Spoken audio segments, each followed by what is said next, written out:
So if they have trouble with one of these, I might create some awareness by helping them. So I'll put my hand underneath their hand and their elbow here. And if I'm just going with the extension first, I will just be really subtle and I'll try to guide them into more of their sternum. And so what I see here is as I lift her head, it's a lot of cervical extension. So I'll get rid of my hand under the elbow and just try to connect and actually just push equal pressures here. She's helping me a little bit too much. That I want her body, her brain to feel that her sternum and her thoracic spine can help lift her head instead of just her neck muscles. And again, I'll maybe vary how intensely that I push from pretty hard there to I might not do anything with her head and just push into her spine lightly and see if you can feel the pressure increase on her sternum. And then try to, again, connect the two together. And that felt like a much more in sync movement to me, that her head lifted as much as her thoracic spine started to extend.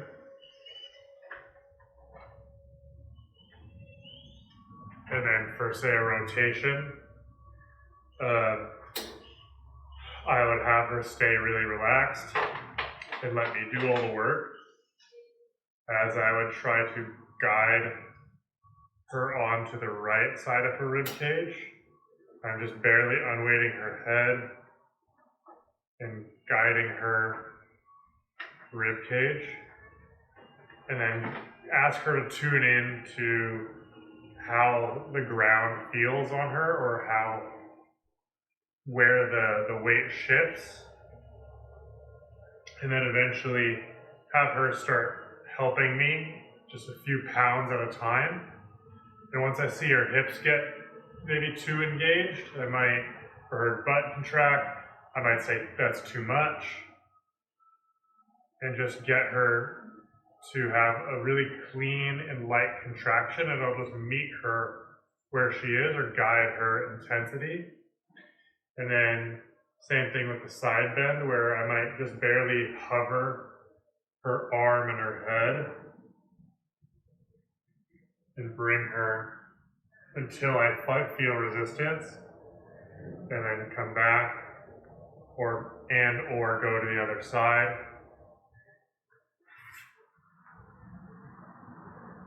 And so what I see on this side is that let me do more.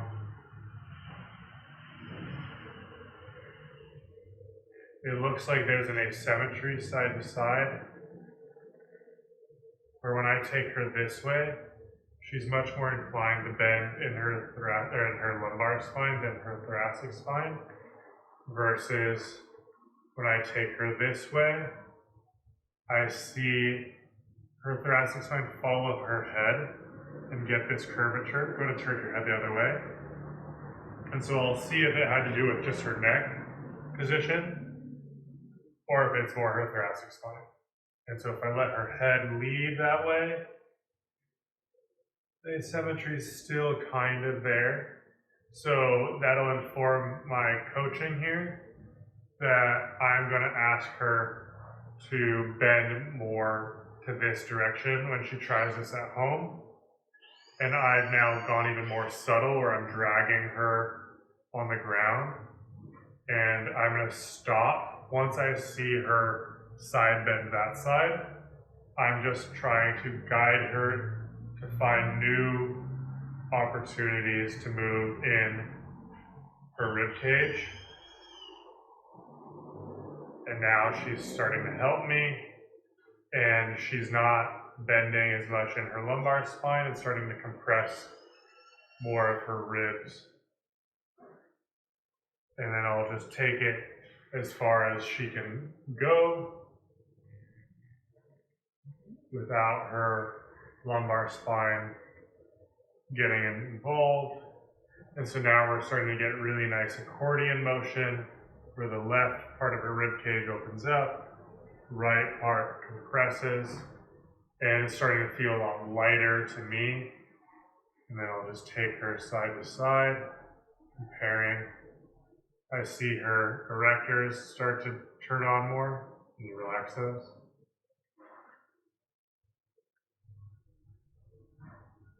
And as soon as I move her now, I start to see those erectors, contract.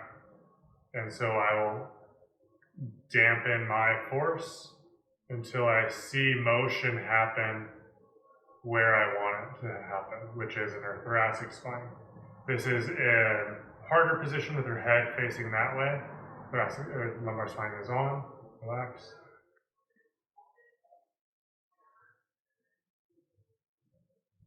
And so I'll take her through these ranges and just give her feedback and mention to her that she's contracting something that she likely may not need to contract for this motion, so that she gains awareness of she might be using accessory musculature down low instead of learning how to articulate all the joints and ribs in her thoracic spine, intercostals, and whatnot, to clean up and get more motion through her rib cage, and it should make her arms feel better. If, say, she had some arm issue, or it'll clean up a lot of things, I should say. Arms, lumbar spine, ankles. There's a really weird connection between ankle mobility and rib stiffness, or rib mobility, I should say, where ribs open up, start moving more, ankles usually do too.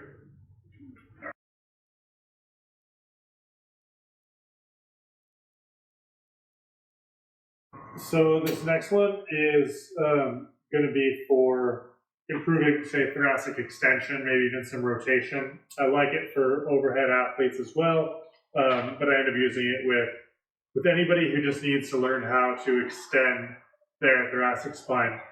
So I'll have them start with their hand under their cheek or under their temple, elbow out to the side, other hand flat here.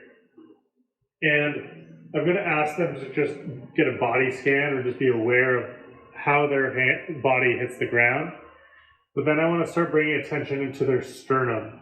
And this is where I'm going to cue them for feedback is, can they increase pressure into their sternum, into the ground, without contracting any accessory musculature, meaning their shoulder doesn't contract, their butt doesn't contract, their low back doesn't contract, that if you see closely,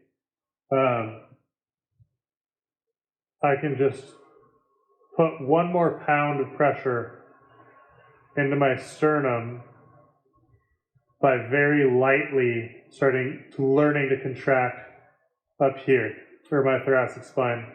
Now, I'm very good at this. I know how to just contract my thoracic spine and nothing else. It's taken me a long time to get here, so I just want to show what's possible. You'll have to make your client or yourself aware as you do this of most likely what it's going to look like the first try is going to be something like this, where there's a lot of extra parts getting contracted just to push the sternum into the ground. After, say, a few minutes of that and they start getting it, I might ask them to start lifting their head, their hand together as they increase pressure into the sternum. And as a coach, I'd be watching to see if their low back contracted, if a glute contracted.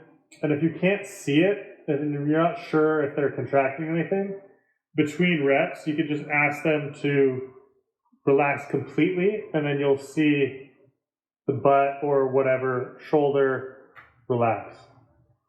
So first we'll just be getting them to extend without their head moving, then with their head moving. And this will take 5 to 10 minutes per part. Phase 3 would be, can they lift their shoulder?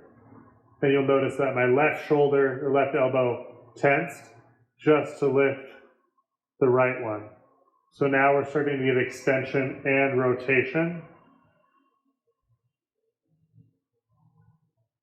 And as I settle back to the ground, I'm aware that my pelvis had rotated, a little bit of tension in this left arm. And so I will try to have a cleaner signal, as it's almost like my body is breathing in a contractile way, where can I just contract what I intend to contract?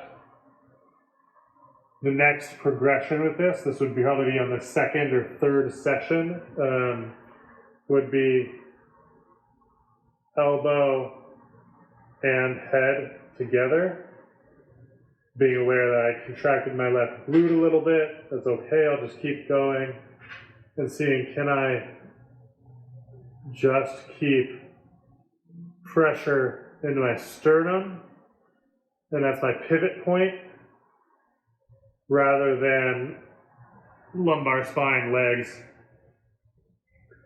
Then I would switch sides, see if there's a difference between sides. So I notice I contracted my right leg a bit, and that just to initiate this right leg, my right leg, initially the lift, I should say, my right leg really wants to fire. So then I'll regress down to just the sternum pushing into the ground, trying not to lift my head or my arm. And then again, progress once I get sufficient or proficient. I lift my head and extend my thoracic spine, and then start to just barely unweight the elbow and the head together.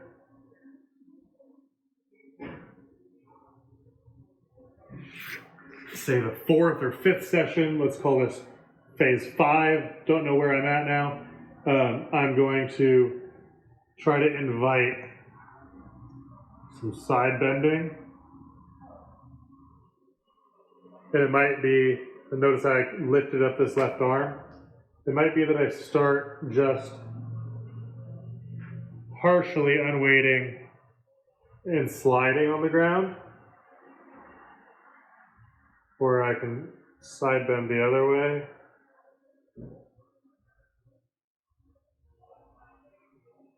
And then eventually it can be rotate. And you'll get much truer or cleaner thoracic rotation after this lesson, because they're not going to recruit accessory musculature, they shouldn't. And it should just be that they're rocking onto their rib cage, their other rib cage. So I can't do it without my glutes contracting. So I'm going to regress, having more of my body on the ground. And rotate this way, again, aware that I contracted my legs. And the whole lesson is starting to learn how to contract new parts of the body to create new avenues for thoracic motion, extension, rotation, whatnot. Again, I just chunked a really long lesson into a couple-minute video. I'll progress people through these phases as they show proficiency, meaning less accessory musculature contracting.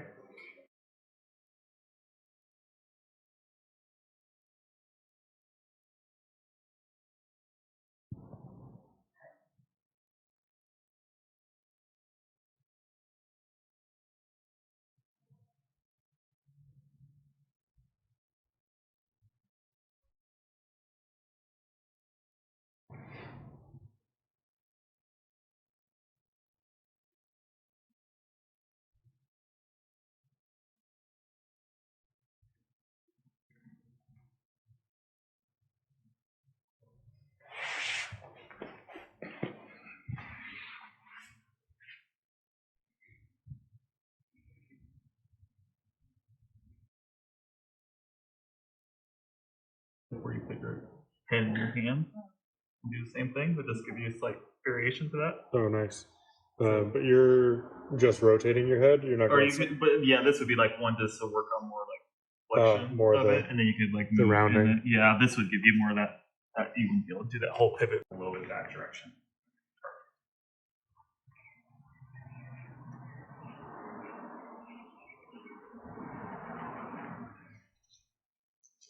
Now here, actually let's do the left leg first again. Or do that.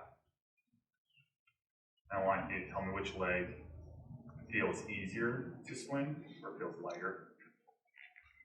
You can compare it to, you can go back to the right.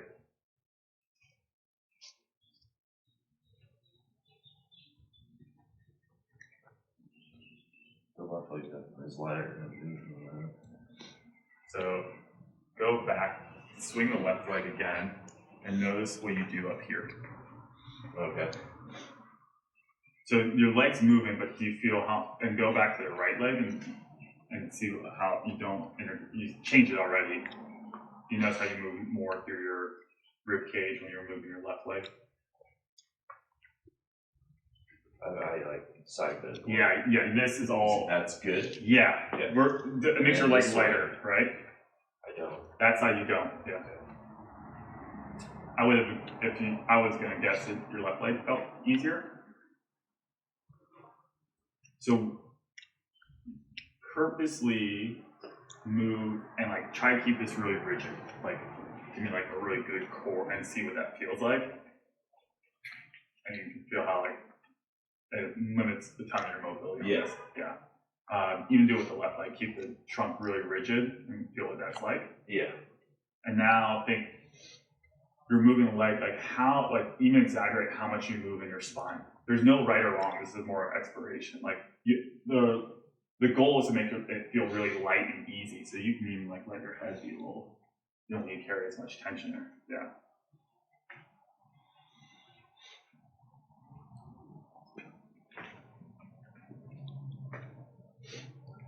Then down.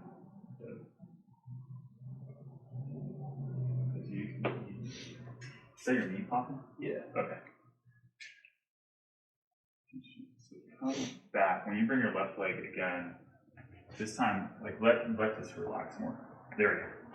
Now when you bring your left leg back, let this arch even more. There we go. And now, good.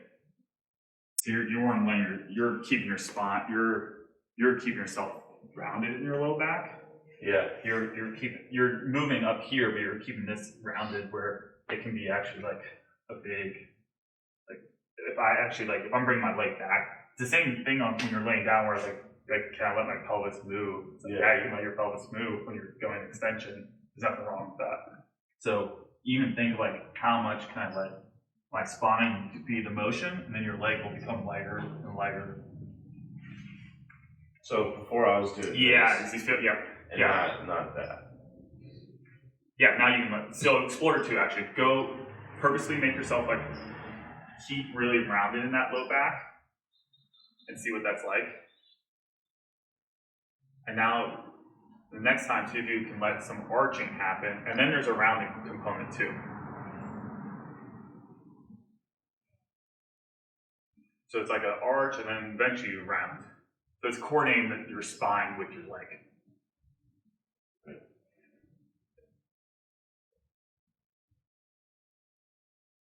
From differentiating the spine. So and that lead leg can come up to what you're doing fine. But you see how much I just kind of let myself. Yeah, my hands have to move, it feels like. Yeah. Well, I've done this more than you. so I'm showing you. So you don't have to go as far as I'm going. I've only been doing these for like 10 years, so I should be a little bit better. But if your hands move or your elbows bend, it's like you're moving less in your spine than I am. That's why I'm able. So think more. Yeah, let that. It doesn't matter how far you go. It matters how you do it. This is a kind of movement lesson. You're just trying to learn, and we're putting you in like some novel positions. But I'm thinking too, like you feel how this would be, how it makes you sit into your hip in a different way, and then go, and then you'll reverse the other.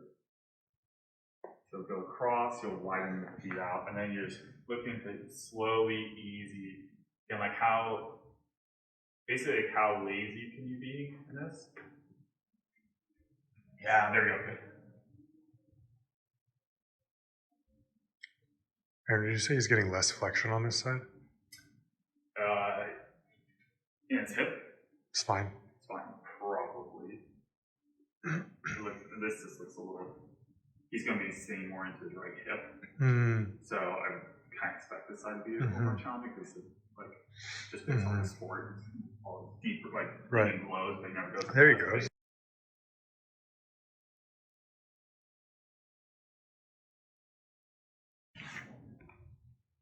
Now you'll probably find when you're coming through, yeah, nice, great. Because it'll be tempting to pick up in this case, your left hand, but perfect, you're doing it. So the more you let your spine round, the easier it will be to slide the way through.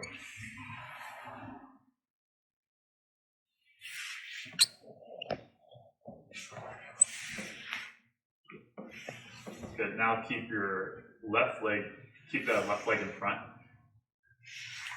Now swing the right leg around in front of the left leg.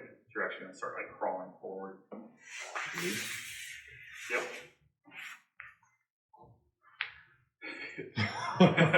do that one a few times and try and move the right leg now. And keep my hands here? Yeah, as best you can. So if you need to pick up the right hand a little bit, that's okay. But you're trying to get to where you don't have to pick up the hands. Because you notice on your left side, you figure out how to move without picking up the hands. Yeah. It's going to be, for you to do, you have to create space in the spine. So it's actually, it'll feel like your leg's stuck, but it's because of that there.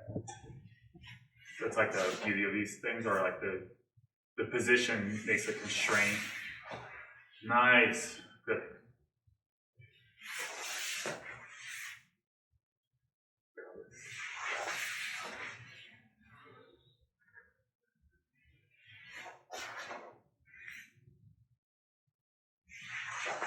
So now keep the right leg in front. You're going to start and bring the left leg around, so you're going to actually crawl forward by scissoring the legs that way. So you go. So now you just start moving your hands. You'll need to move your hands a little forward. You're going to start crawling forward like that, and then you'll go right leg. Yep. And then, now the hands have to move because you're crawling. And then you can go, see if you can go backwards. Crawl backwards, doing the same. So it'll be left leg going back around. There you go. And then now go right leg back around. Nice.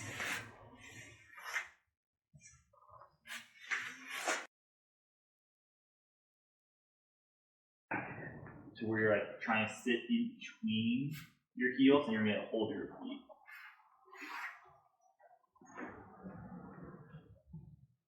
Now, from here, you're going to try to see if you can roll back to your back and then come back up, holding the feet.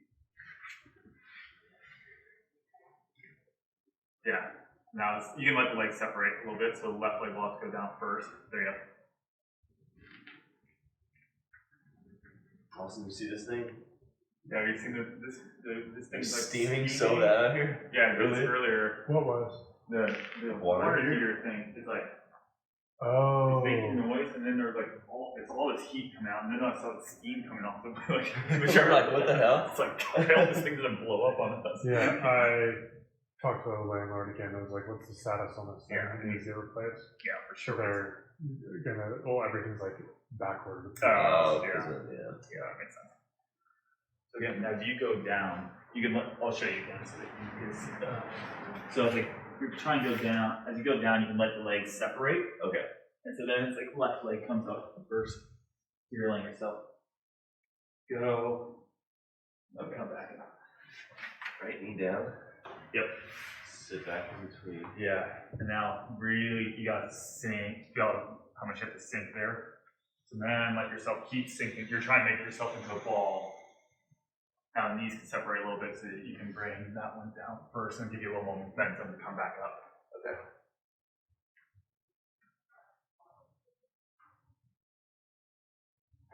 Because next time when you do it, try to think you're throwing your head back a little bit and then you're catching yourself. You're using your head to get you back.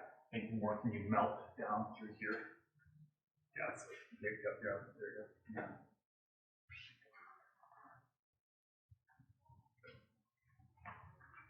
Much better. Yeah. Nice.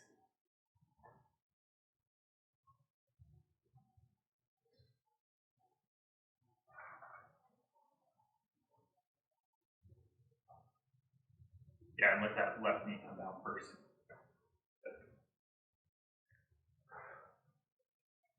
So yeah, see if you can let the legs separate a little bit, and then there you go. And notice that your leg probably feels lighter, like easier to swing. Yeah. So it's like it's no different than like swinging a baseball bat, right? Your hands have to connect to the bat, but like you're not really swinging with just your